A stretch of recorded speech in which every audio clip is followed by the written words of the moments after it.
오늘 하나님의 말씀은 고린도전서 15장 42절로 44절입니다. 제가 읽습니다.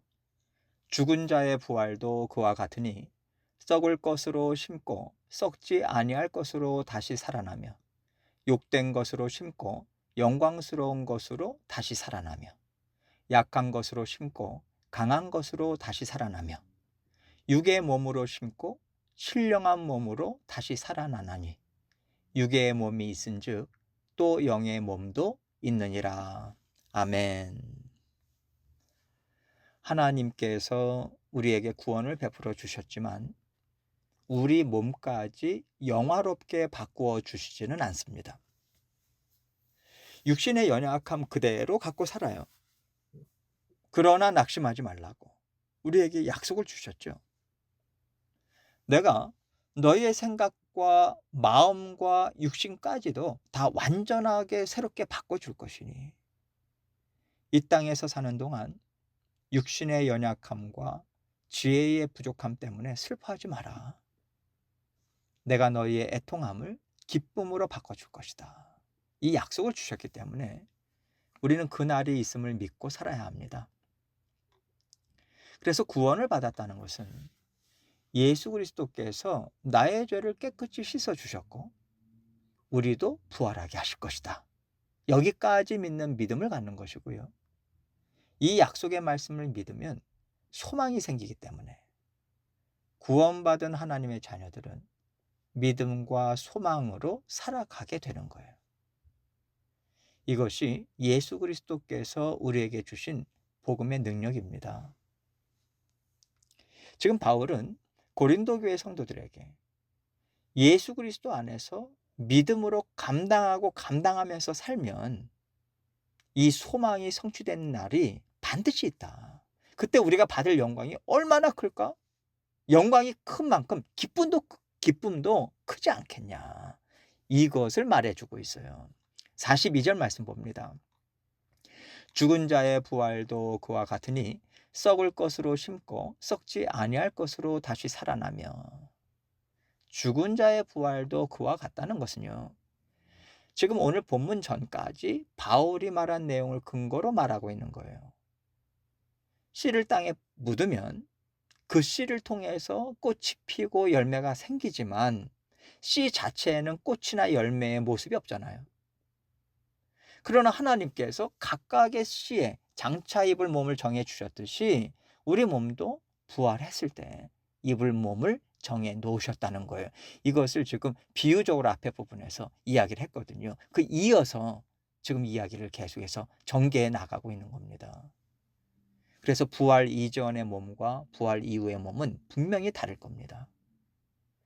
하나님께서는 우리가 이 땅에서 입은 몸과는 비교할 수 없는 새로운 몸의 형체를 주신다고 약속하셨고, 지금 바울은요, 이것을 비교하면서 이제 설명을 쭉 이어가고 있는 거예요. 우리도 썩을 것으로 심었지만 썩지 아니할 것으로 다시 살아납니다. 우리 육신에 속한 모든 것들은 다 썩어요. 세상에 남아있지 않습니다. 그러나 바울은 하나님께서 우리의 몸까지도 살려내실 거라고 약속해 주셨다는 것을 다시 상기시키는 거예요. 여기에서 살아나며라고 하는 단어는요, 일으키다, 깨우다라고 하는 뜻을 가진 동사의 수동태형이에요. 무슨 얘기냐면 부활은 사람 스스로의 힘이 아니라 하나님의 주권적인 능력에 의해서 살아난다는 겁니다. 그러니까 우리가 발버둥 쳐서 우리의 열심으로 부활의 몸을 입는 것이 아니라 하나님께서 약속의 말씀을 성취하시는 거죠. 그리고 하나님께서 준비하신 새하늘과 새 땅에서 우리는요, 예수 그리스도의 승리를 외치면서 날마다 기뻐하면서 날마다 만족하면서 우리 주님이 옳습니다. 우리 주님이 우리를 살리셨습니다. 이 찬양과 영광을 끊임없이 올려드리게 될 거예요. 43절입니다. 욕된 것으로 심고 영광스러운 것으로 다시 살아나며 약한 것으로 심고 강한 것으로 다시 살아나며. 여기서 욕된 것이라고 하는 단어는요, 수치, 불명예 이런 뜻이에요.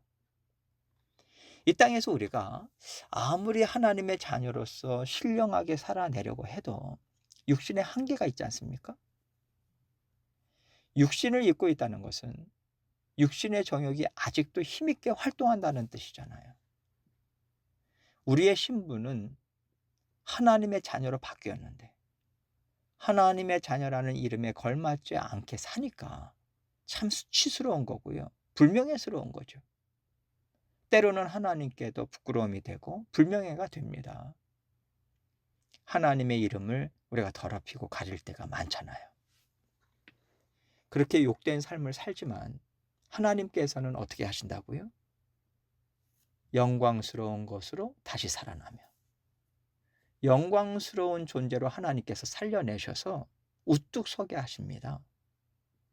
그때에는요, 우리가 완전한 영광만을 드러내는 존재가 되겠지만 다시 살아나며를 반복하고 강조하는 것은 살려내시고 거듭 살려내시는 과정이 있다는 거예요. 썩을 몸이 썩지 아니할 것이 되고 욕된 것이 완전한 영광으로 바뀌기까지 우리에게는 이 땅에서 성령 하나님의 도우심과 인도하심을 따라서 살아가는 삶의 여정이 있는 겁니다. 그리고 이 땅에서 아직은 영광스러운 존재가 되지 못했지만 하나님께서 거듭거듭 건져내시고 성장시키심으로써 우리가요, 뜨문뜨문이라도 영광된 모습을 보이는 순간들이 있어요. 그 순간들이 조금씩 자주 나타나고 하나님께 하나님께 이 찬양을 올려드리면서 장차 완전해지는 그날을 기대하는 거죠. 내가 새로운 몸을 입고 전혀 다른 존재가 됐다는 것을 깨달을 때를 상상해 보세요. 내가 그렇게 벗어버리고 싶었던 것들이 다 사라지는 그날을 기대하십시오. 이 소망을 갖고 애쓰면서 살아가는 사람들과 전혀 기대하지 않고 사람이 그렇지 뭐. 내가 그렇지 뭐. 이렇게 살던 사람하고 예수님을 맞이할 때의 기쁨과 영광이 얼마나 차이가 나겠습니까? 영원한 삶에도 상급의 정도가 다르다는 것을 우리는 기억해야 돼요. 이것이 하나님의 공의 아니겠어요? 그러니 소망을 갖고 악하고 더러운 것들을 분별해서 멀리하고 의를 행함으로 달려가야 되지 않겠냐. 바울은 이 얘기를 해주고 싶은 겁니다. 또 약한 것으로 심고 강한 것으로 다시 살아난다. 이 땅에서 육신을 입고요, 보고 듣고 깨닫고 행하는 모든 것들은 다 약해요. 무슨 얘기냐면 쉽게 허물어지고요, 쉽게 낙심하고요, 쉽게 포기하고요, 쉽게 더럽혀집니다. 그래서 날마다 순간마다 성령께서 도우시는 거잖아요. 그런데 우리가 완전한 부활의 영광을 누리게 되면 그 연약함과 부족함이 다 사라지고요, 충만하고 완전하게 되는 겁니다. 44절입니다.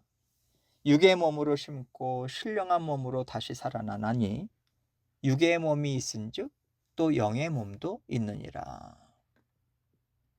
육의 몸이 있다면 반대로 육신의 연약함과 부족함과 더러움이 쏙 빠진 완전한 하나님의 신령함으로만 가득 찬 몸이 있지 않겠느냐, 이 얘기를 하는 거예요.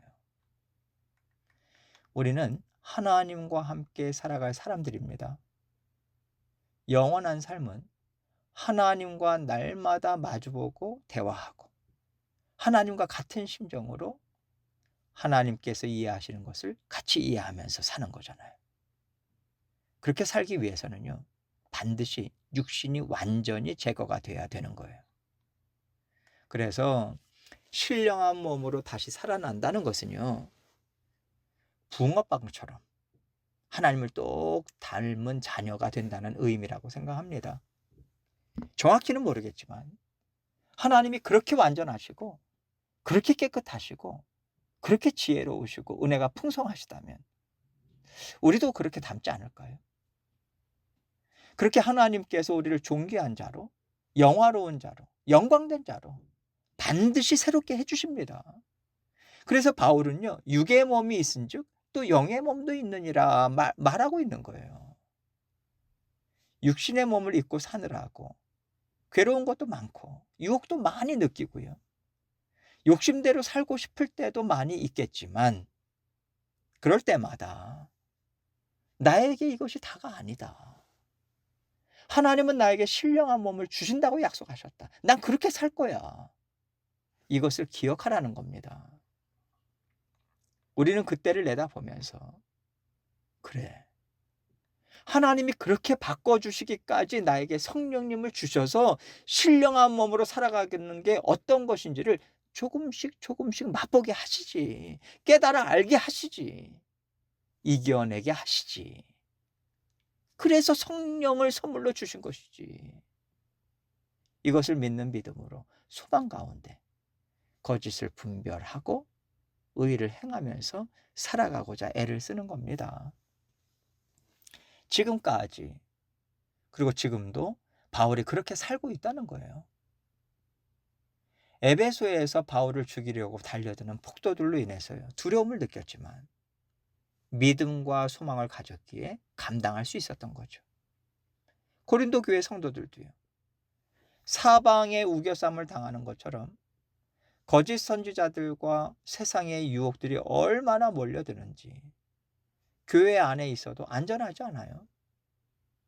이렇게 고달픈 믿음의 싸움을 싸우는 성도들도 하나님께서 신령한 몸을 입게 하실 약속을 믿는 믿음으로 소망을 가지면 성령님과 함께 모든 어려움과 유혹들을 이기면서 감당하면서 살아갈 수 있다고, 하나님께서 그렇게 살려내신다고 사도 바울은 말해주고 있는 겁니다.